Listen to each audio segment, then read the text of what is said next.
Bismillahirrahmanirrahim. Assalamualaikum warahmatullahi wabarakatuh.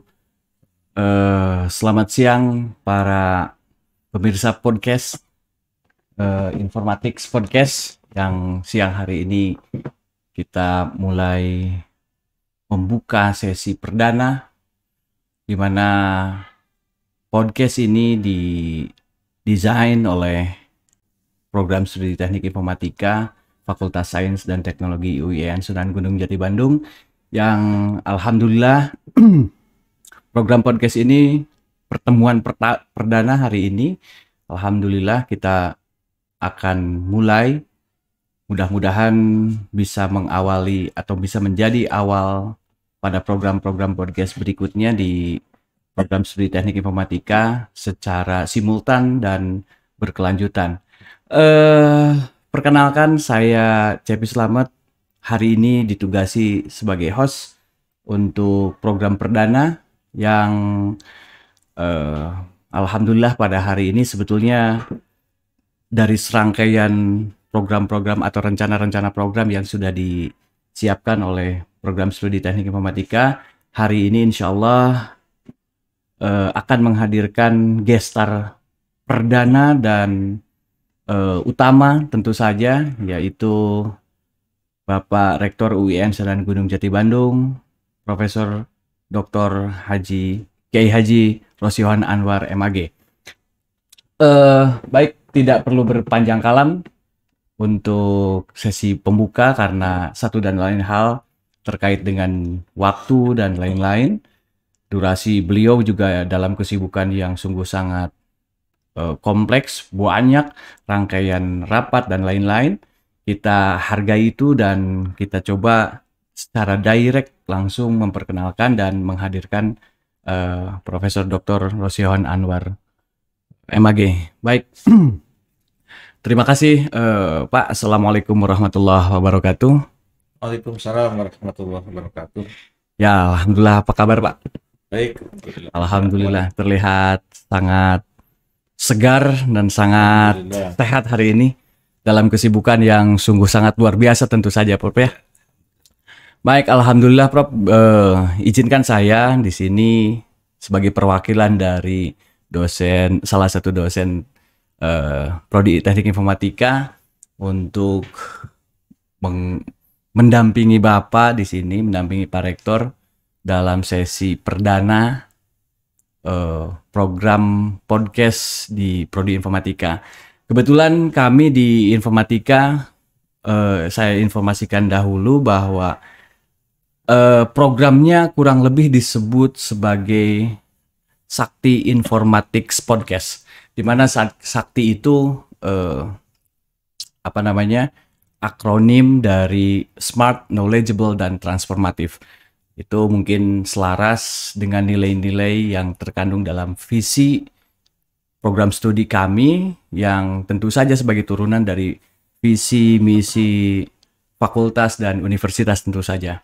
Baik Prof, hari ini saya atas nama Sivitas Prodi dan Fakultas Saintek, pertama mungkin karena di hari ini juga masih dalam konteks 100 hari pertama mungkin Prof sebagai Rektor UIN Bandung. Alhamdulillah kami mengucapkan terima kasih dan selamat. Semoga segala yang direncanakan oleh Prof itu dinaungi oleh lindungan Allah Subhanahu wa taala dan senantiasa amin. Sukses dunia akhirat. Amin. Amin. Berikutnya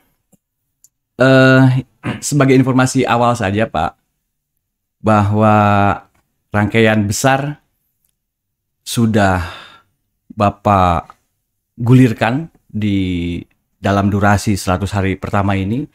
Kita tahu sendiri, kita tahu bersama bahwa Bapak sudah membuat kegiatan team building yang melibatkan seluruh aktivitas. Kemudian juga kemarin berkenaan dengan semarak peringatan Hari Santri.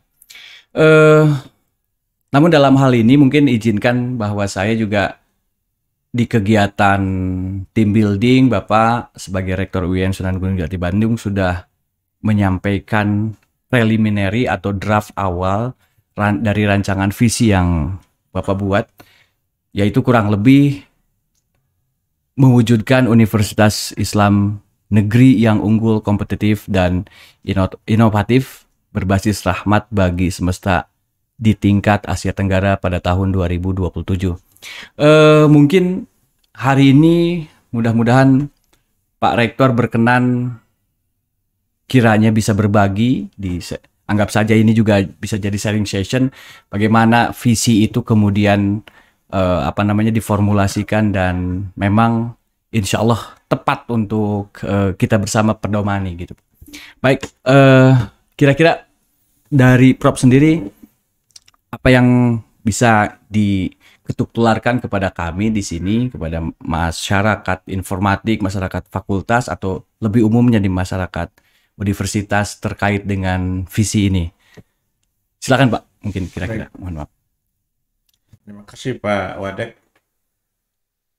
Tentu pertama saya mengapresiasi kegiatan ini dan salah satu program unggulan dari F ya, Informatik Broadcast. Iya.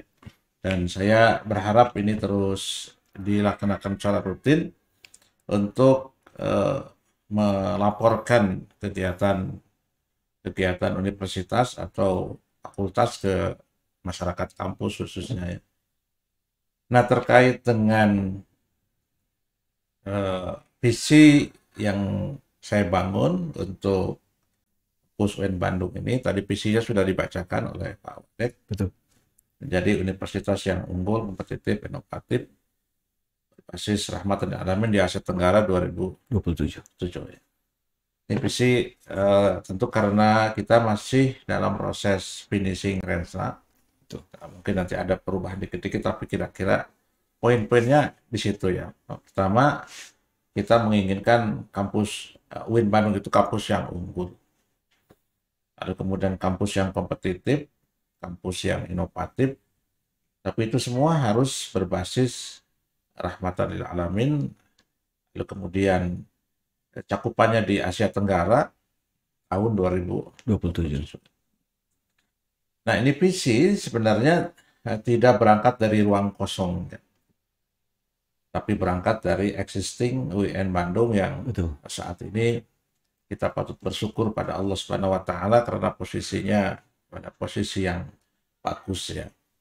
Jadi kalau kita mencanangkan universitas yang unggul, karena memang dari beberapa sisi kita menginginkan UIN Bandung itu unggul dibandingkan pendiri agama lain khususnya ya. Betul. Nah, tentang keunggulannya nanti di aspek apa? Nah, ini yang saya berharap nanti setiap prodi itu punya keunggulan-keunggulan tersendiri. Jadi kalau misalnya prodi IF dengan IF di Fakultas Saintek UIN Bandung dengan IF di Fakultas Saintek Jakarta atau IF di PTN yang lain, saya harap punya keunggulan-keunggulan tersendiri. Dan salah satu keunggulannya tentu di aspek sentuhan-sentuhan nilai-nilai religius, nilai-nilai keagamaan ya. Karena memang kita kampus agama. Dan ini seiring dengan skema besar bahwa perubahan transformasi IAIN menjadi UIN itu menghendaki adanya integrasi keilmuan ya, antara ilmu agama dengan ilmu umum, begitu kita biasa mengelompokkan. Jadi saya menginginkan nanti IF punya keunggulan di aspek integrasi keilmuan itu ya, antara ilmu umum dengan ilmu agama. Lalu kompetitif tentu ini artinya kita bisa bersanding, bisa bertanding ya, bisa bermusabakoh gitu ya. Artinya setelah unggul kita bisa bersaing. Jadi keunggulan yang dibangun oleh kampus kita ini nanti bisa dijadikan modal untuk bersaing. Bersaing dalam arti positif tentu ya. Betul. Karena memang agama kita memerintahkan kita untuk selalu astabiqul khairat, untuk berlomba dalam kebaikan. Lalu inovasi atau inovatif ini kita menghendaki semuanya ya, semua sivitas akademika UIN Bandung dari level pimpinan universitas sampai ke pimpinan di fakultas, jurusan itu semua melakukan inovasi-inovasi. Dan kita tahu inovasi itu bukan saja karena tuntutan zaman ya. Agama kita sendiri memerintahkan kita untuk selalu melakukan tajaddud atau tajdid, Terobosan itu. terobosan, Terobosan inovasi ya. ya. Nah, inovasi ini kenapa saya jadikan visi? Karena kalau kita tidak berinovasi, nggak mungkin kita bisa berkompetisi ya dengan perguruan tinggi pendidikan yang lain. Nggak mungkin kita bisa menghadapi tantangan-tantangan zaman yang hari ini semakin kuat, semakin agresif ya, semakin banyak sekali perubahan-perubahannya. Jadi UIN sendiri secara lembaga universitas itu memang harus melakukan inovasi-inovasi, dan salah satu kata kunci yang saya sampaikan ketika saya melantik para pejabat di UIN itu adalah inovasi. Inovasi, ya. Saya nunggu nanti IF seperti apa inovasinya ya. Dan saya kira ini inovasi yang bagus ini. Siap, insya Allah. Satu bentuk inovasinya saya kira kayak gini. Tuh. Nanti kita lihat seperti apa inovasi berikutnya. Karena ini kan baru 1 bulan ya. Betul. Belum lama. Masih ada waktu sampai 2027, insya Allah. Amin. Lalu berbasis rahmatan lil alamin. Nah ini Prof, mungkin mohon izin memotong untuk kajian-kajian atau istilah-istilah yang lebih kental keagamaannya. Kami dari umum biasanya itu kebingungan tatkala ditanya ini parameternya apa nih, rahmatan lil alamin. Nah kalau Prof pasti kan sudah hafal di luar kepala nih. Bagi kami dan anak-anak kami di IF mungkin yang latar belakang pendidikannya dari umum, mungkin perlu feeding dari Prof. Silakan Prof. Jadi rahmatan lil alamin ini bisa kita terjemahkan rahmat bagi semesta alam atau rahmat bagi orang sebanyak-banyaknya. Itu level di sini orang sebanyak di Asia Tenggara karena kita levelnya Asia Tenggara. Nah, kata rahmat di sini, ayat ini sebenarnya dari potongan ayat wa ma arsalnaka illa rahmatan lil alamin. Ini tugas misi Nabi itu diutus untuk rahmat bagi semesta. Ini artinya bahwa keunggulan, lalu kemudian competitiveness dan inovasi yang dibangun oleh Universitas Islam Sunan Gunung Jati Bandung itu harus punya manfaat bagi orang sebanyak-banyaknya. Jadi tidak bisa kita melakukan penelitian atau melakukan produk pemikiran atau riset, tapi tidak memberikan rahmat, tidak memberikan manfaat bagi orang sebanyak-banyaknya. Jadi aspek manfaat di sini bisa arti yang sangat luas. Jadi bahwa penelitian itu harus melihat kebutuhan zaman, bahwa riset yang kita bangun itu harus melihat apa sebenarnya yang dibutuhkan oleh masyarakat. Betul. Nah, di rahmatan lil alamin juga ada pesan al-wasatiyah atau moderasi beragama. Jadi semua insan akademik di UIN Bandung, khususnya di Saintek, khususnya di IF, itu memang harus punya jiwa moderat ya, atau tawasud. Tawasud itu tidak, kalau kita memaknai tidak saja dalam konteks beragama, betul, tapi juga dalam konteks berpikir, tidak terlalu radikal ya, tidak terlalu juga mempermudah. Jadi ada di posisi yang tawasud di tengah-tengah. Itu bisa juga dimaknai tidak fanatik, Prof, gitu. Ya fanatik dalam artian yang ekstrim ya tidak boleh. Tapi fanatik betul, dalam artian kita greget dengan satu nilai ya, saya kira tidak ada masalah. Jadi yang nggak fanatik yang nggak boleh itu adalah fanatik yang buta gitu ya. Betul. Kita menganggap satu teori ini yang paling benar, teori yang lain salah. Dan menolak teori-teori lain. Menolak tetap yang lain. Betul. Jadi di dalam rahmatan lil alamin itu ada ada pesan bahwa kita ini terbuka terhadap keragaman, terhadap riset-riset yang baru, terhadap penelitian yang baru, terhadap pandangan-pandangan yang baru dari orang lain ya. Betul. Lalu kemudian di Asia Tenggara mungkin orang bertanya kenapa nggak sekalian dunia gitu ya, atau Asia?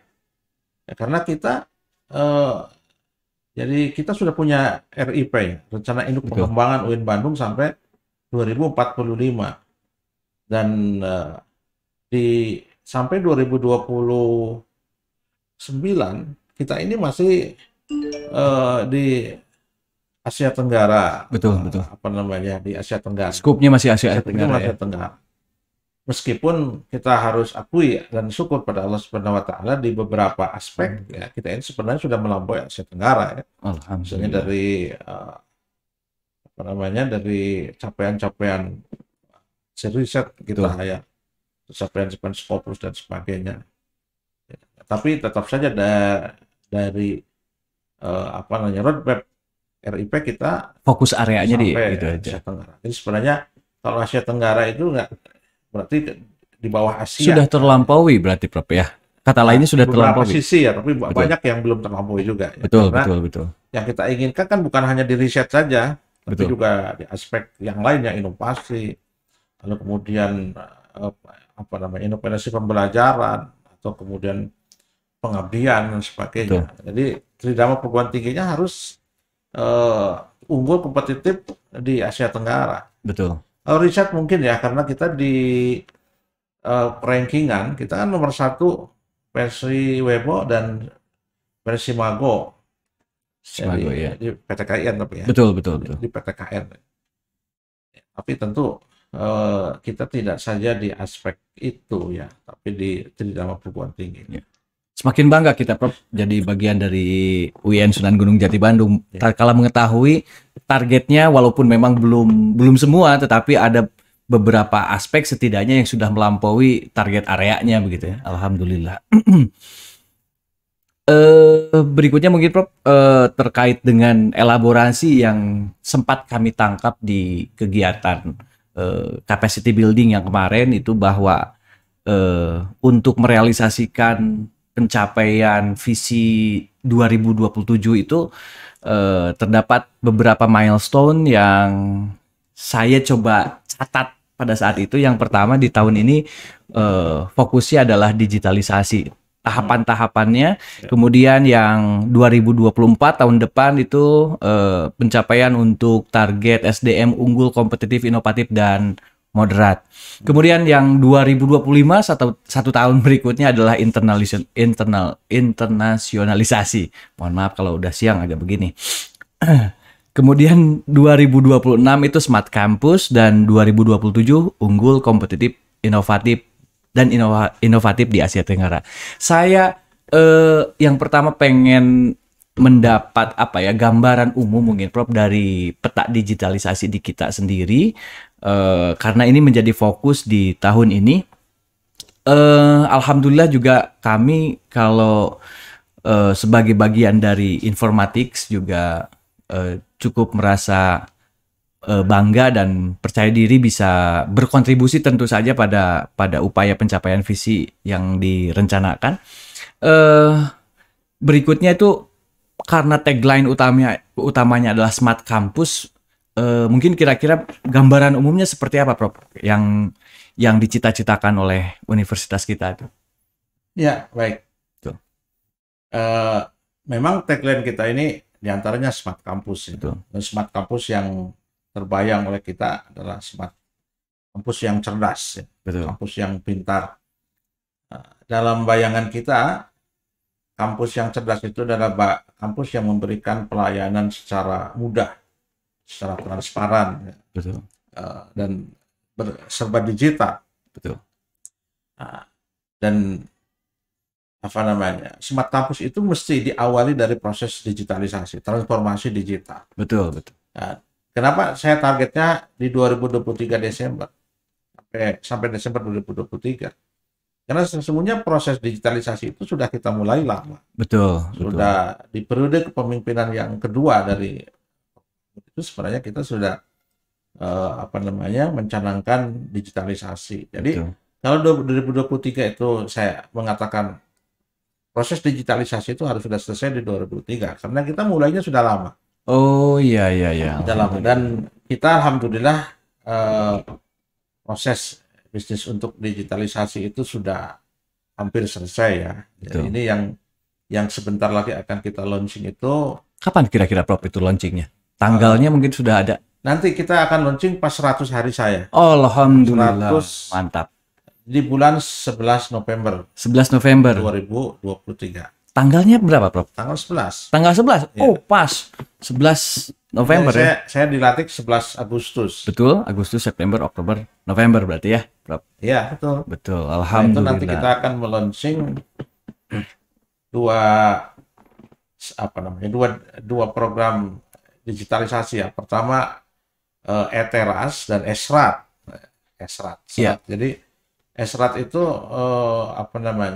terkait dengan surat atau ya surat menyurat Digitalisasi dari dalam surat atau ya. dari luar yang sampaikan ke UIN itu semua serba digital. Jadi tidak ada lagi kertasnya.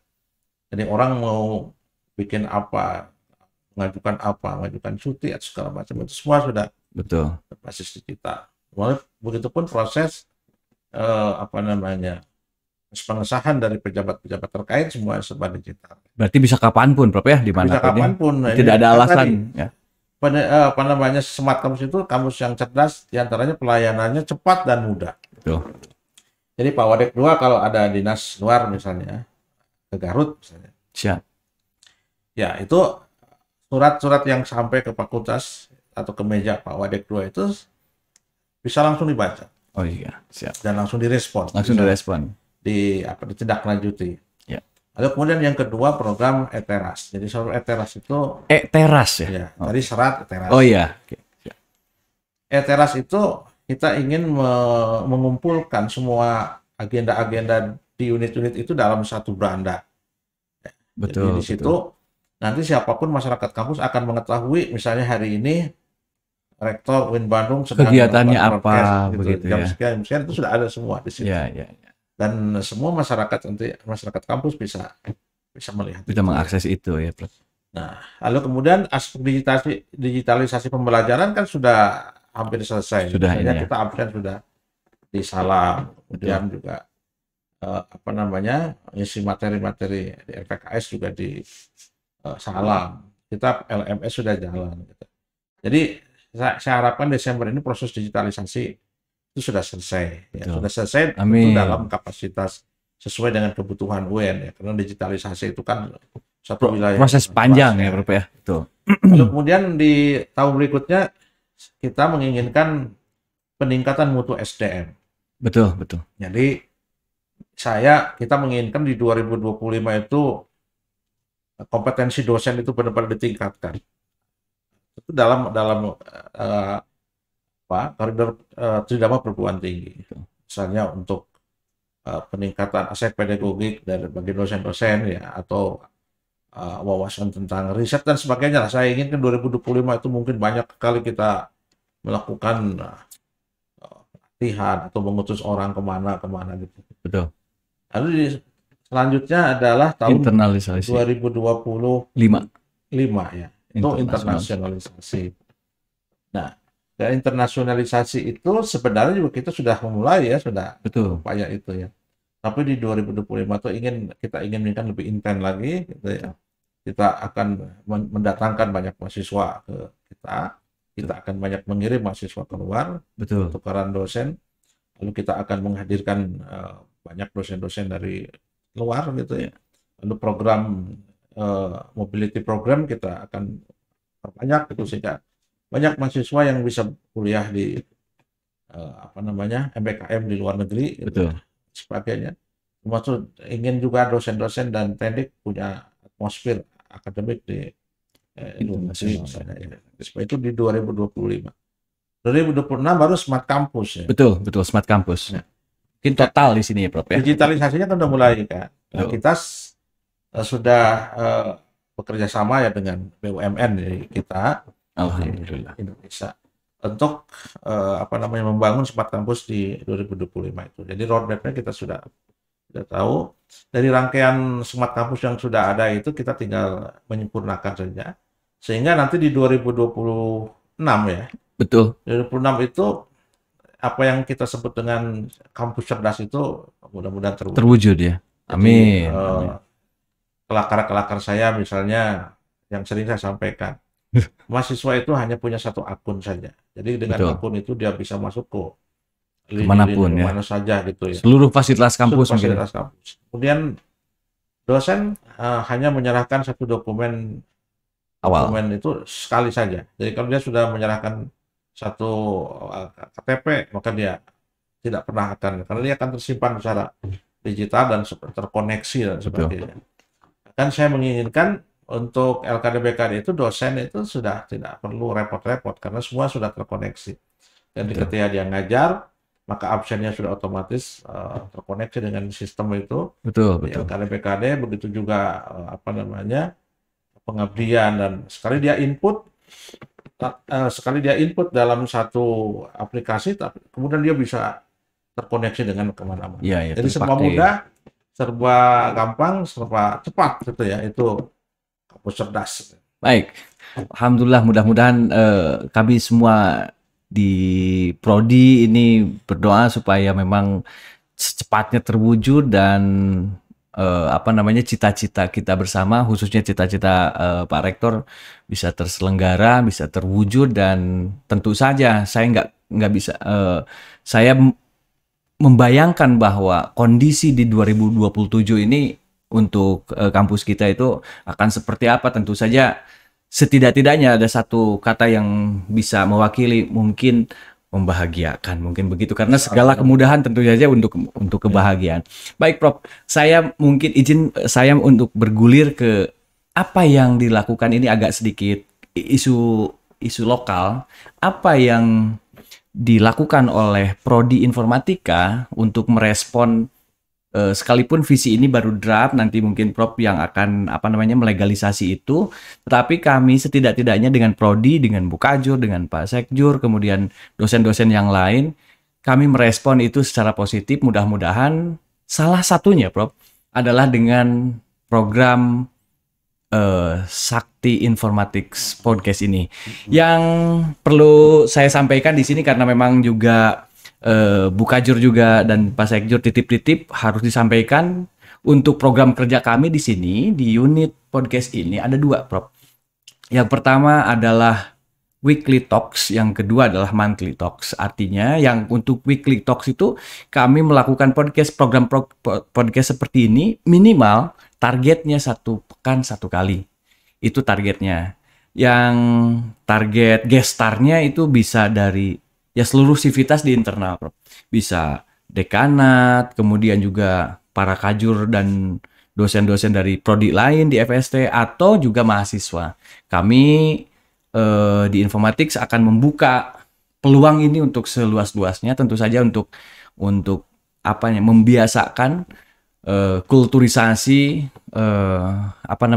pembuatan konten-konten seperti ini. Yang kedua, pada monthly talks itu bulanan. Yang bulanan ini pelaksanaannya target pelaksanaan 1 kali dalam 1 bulan, di mana target gestarnya dari eksternal FST. Bisa rektorat. Harapan saya sih nanti Pak Rektor juga bisa mendorong Pak WR1 sampai Pak WR seluruh WR-nya untuk berkenan datang, kita undang untuk melakukan hal serupa. Kemudian juga seluruh bagian, kemudian juga dari dekan-dekan, dari pokoknya seluruh sivitas. Bahkan mungkin saja para expert juga dari luar kampus juga bisa kita datangkan.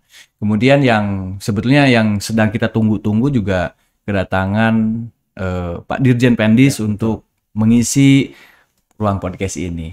Demikian mungkin kemudian ke depannya sebetulnya ada lagi program unit podcast ini juga, yang bukan hanya membuat konten-konten podcast seperti ini, tetapi digitalisasi bahan ajar. Jadi ini juga sekaligus diintegralkan dengan laboratorium multimedia yang ada di prodi kita. Begitu, Prof. Untuk hal tersebut mungkin terakhir kami mohon arahan dari IF, saya atas nama IF mohon arahan untuk program kami yang kemudian kita pakai tagline-nya Sakti Informatik Podcast. Sakti kita kalau dipanjangin ini menjadi Smart, Knowledge, dan Transformatif. Mungkin mohon arahan untuk pertanyaan terakhir, Prof. Ya. Jadi kata kunci yang ingin saya tekankan lagi adalah inovasi. Betul. Jadi saya ingin semua berinovasi, saya ingin semua orang semua unit, semua fakultas ya itu melakukan inovasi-inovasi. Dan karena keunggulan, competitiveness, inovasi ya, itu tidak bisa terwujud kalau tidak ada inovasi-inovasi. Betul. Dan saya menginginkan IF ya sebagai saya kira terdepan dalam bidang IT ya. Betul. Untuk melakukan inovasi-inovasi bukan saja untuk sendiri ya. Betul. Untuk sendiri prodi, tapi juga dalam konteks rahmatan lil alamin tadi itu ya. Alamin itu bisa universitas dan sebagainya. Dan melihat dari komposisi Fakultas Saintek itu sendiri, lalu komposisi IF, saya sangat optimistik ya bahwa sampai 2027 tadi kata Pak Wadek, apa yang akan terbayangkan kampus ini? Membahagiakan. Lalu kemudian kampus yang cerdas, kampus yang asri, kemudian di sana iklim akademiknya itu terwujud, lalu akhlak kalimahnya tercerminkan, riset-risetnya juga bagus, inovasi-inovasinya bagus. Itu yang dalam mimpi saya dan mudah-mudahan terwujud di 2027. Amin ya Rob. Amin ya Rabbal Alamin. Harus ada kerjasama dengan semua unit. Tentu terima kasih. Selamat untuk IF ya. Ya, terima kasih. Alhamdulillah. Baik, Pak Rektor, bukannya saya tidak mau berlama-lama, tetapi saya utamanya tidak berani untuk mengajak diskusi lebih panjang lagi, khawatir memang jadwal Pak Rektor sudah sangat padat dan khawatir jadi mengganggu jadwal yang lain. Maka baik pemirsa, kita akan akhiri saja untuk sesi perdana ini yang alhamdulillah Pak Rektor Profesor Dr. Kiai Haji Rosyon Anwar MAG sudah berkenan hadir pada sesi perdana ini, dan insya Allah kita akan lanjutkan pada sesi-sesi berikutnya pada program Sakti Informatics Podcast yang dimulai di akhir 2023. Demikian Pak Rektor, terima kasih. Saya doakan Pak Rektor mudah-mudahan selalu sehat dan sukses, terjauh dari hal-hal yang tidak diinginkan. Sukses dunia dan akhirat. Dan insya Allah membahagiakan. Baik, terima kasih. Saya akhiri saja, Prof, dengan ucapan apresiasi setinggi-tingginya. Terima kasih. Wallahu muwaffiq ila aqwamit thoriq. Assalamualaikum warahmatullahi wabarakatuh. Waalaikumsalam.